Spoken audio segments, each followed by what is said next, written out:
స్టార్మాలో మధ్యాహ్నం 2 గంటలకి టెలికాస్ట్ అవుతూ ప్రస్తుతం సక్సెస్ఫుల్ గా అలరిస్తున్న సీరియల్ మామగారు. సుహాసిని హీరోయిన్ గా, ఆకాష్ బైరముడి హీరోగా ఈ సీరియల్ ప్రేక్షకాదరణ పొందుతోంది.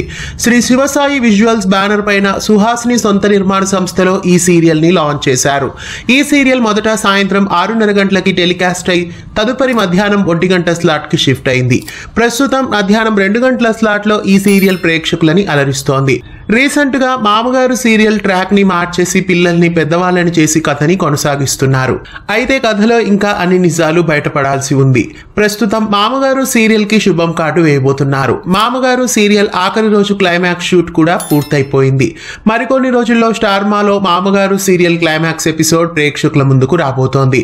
సుహాసిని నిర్మాణ సంస్థ నుండి జెమినీ టీవీలో శ్రీహరి కళ్యాణం సీరియల్ ఈ నెల 22వ తారీఖు నుండి ప్రేక్షకుల ముందుకు వచ్చేస్తోంది. ఈ సీరియల్ 22వ తారీఖున లాంచ్ అవుతుంది కాబట్టి వాళ్ళ నిర్మాణ సంస్థ నుండి వస్తున్న మామగారు సీరియల్ 20వ తేదీ శనివారం నాడు ఎండ్ అయ్యే ఛాన్సెస్ ఎక్కువగా కనిపిస్తున్నాయి. ఇక్కడ మామగారు సీరియల్ ని ఎండ్ చేశాక శ్రీహరి కళ్యాణం సీరియల్ ని జెమినీ టీవీ ప్రేక్షకుల ముందుకు లాంచ్ చేస్తున్నారు. సుహాసిని నిర్మాణ సంస్థలో వస్తున్న మామగారు సీరియల్ ఇంత త్వరగా ఎండింగ్ చేయడం మీకెలా అనిపిస్తోంది? ఈ సీరియల్ క్లైమాక్స్ కోసం మీలో ఎంతమంది ఆసక్తిగా ఎదురు చూస్తున్నారు? ఈ సీరియల్ ని ఎండింగ్ చేయడం బాగుందా లేదా ఇంకా కొంతకాలం కొనసాగించుంటే బాగుండేదా? మీకేమనిపిస్తోంది? కామెంట్స్ లో తెలియజేయండి. ఇలాంటి మరెన్నో అప్డేట్స్ కోసం ఛానల్ ని సబ్స్క్రైబ్ చేసి పక్కనే ఉన్న బెల్ ఐకాన్ ని యాక్టివేట్ చేయండి.